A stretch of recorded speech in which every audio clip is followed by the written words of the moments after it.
imagine if you're, and just pause for one moment, imagine you're Donald Trump, you're from New York City, you become famous in New York City, you make your fortune in New York City, and all of a sudden the leadership of New York City decides they're going to destroy you because they don't like your politics. And so they, yeah, boo, imagine if that were you, though. And they try and take everything that you have, they try and put you in prison, they try and put your children in prison. If that happened to you, how often do you think you'd be going back to New York City? How about never? And yet he's here. It's like getting thrown out of a bar. And you think to yourself, well, you know, all my friends are in the bar. And you approach the door and there's the bouncer like, you're not allowed in here. But from behind the bouncer, you hear the cheers of your friend, come on in! And the bouncer hangs his head in shame. Ugh. He's embarrassed that he's working for the man trying to keep the most popular person out of the bar. And that's Donald Trump back in the city that produced him with no embarrassment at all in a room full of his friends. The stones that takes, the bravery that takes is incredible. Donald Trump's gonna win. He's gonna win. I know that that's true.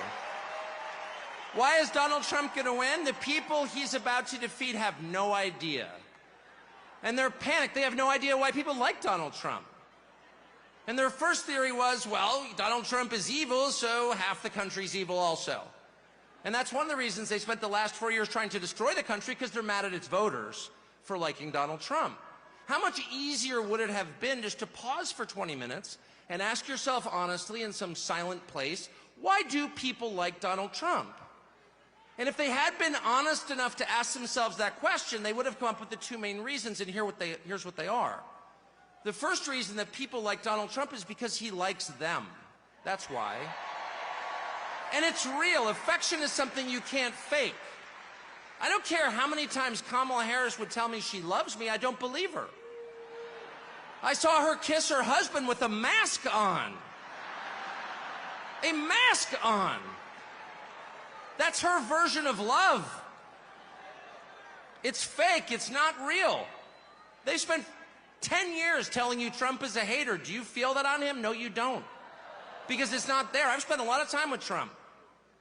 And there's not one moment I've ever been with him off camera where he's spending his time grousing about people he hates. Ever. He's talking about the people and the country he loves in his private time. Trust me. And people know, in a country that has been taken over by a leadership class that actually despises them and their values and their history and their culture and their customs, really hates them to the point that it's trying to replace them, they know someone who actually has affection for them, and that's Donald Trump. And it's requited. It's requited. They know. When he goes to McDonald's and serves fries, like, he's not faking that at all. That's why that worked. Democratic media consultants are like, how is that working? Because it's real, that's why. And the second reason that people love Trump, and I put myself in this category, it's why I'm here today, is because he's liberated us in the deepest and truest sense.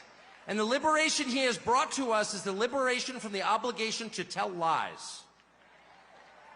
Donald Trump has made it possible for the rest of us to tell the truth about the world around us. And that's the single most liberating thing you can do for people.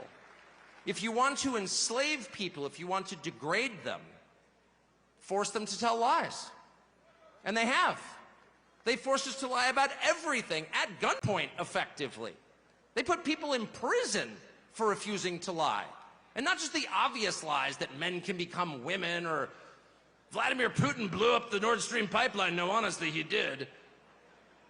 January 6th was an insurrection. They were unarmed, but it was very insurrection-y. Not even the obvious ones, but the big lie. You know what the big lie is? The big lie is that they're impressive. That's what the big lie is. That the people in charge have somehow earned the right to rule over you, and they haven't. And you know that. These are the single most useless people in the United States. They have no skills whatsoever. They've got 3/4 of the money, and they didn't earn it. They set up a system precisely for the purpose of awarding themselves wealth and power when it's undeserved. You look at Liz Cheney and you ask yourself honestly, What skill could she possibly have that allowed her to send hundreds of thousands of people to their deaths? Did she earn that? I don't think she did. No fair system would make Liz Cheney powerful. No fair system would make Larry Fink rich. No fair system would elevate someone like Kamala Harris to a presidential nomination. She's never been accused of doing anything useful. She has precisely no achievements. She's a nominee without getting a single vote. She is a metaphor for the system they created to make themselves rich and powerful, and then they have the gall to lecture you, the people who can actually change a flat tire and repair a power grid, who have useful jobs, who pay your taxes and work 40 hours a week, lecture you that you are somehow immoral. And Donald Trump has empowered the rest of us through mostly just sticking around in the face of their hate and abuse and persecution. He has given the rest of us the right to call BS on the charade. No, you are not better than us. No, you are not smarter than us. No, you do not deserve what you have. You probably stole it. No, you're not going to bully me into silence anymore. And I can promise you at this point, 9 days out, when Robert F. Kennedy Jr. and Elon Musk and Tulsi Gabbard and pretty much every high school senior and college shorty girl in the country has come out finally say, yeah, I am for Donald Trump, actually. When the entire country has realized there is nothing embarrassing about this, what's embarrassing is to take a perfectly great country and destroy it, as they have. I'm not ashamed. You should be. At that moment, it's going to be pretty tough for them 10 days from now to look in the eye to America with a straight face. It's going to be pretty hard to look at us and say, you know what?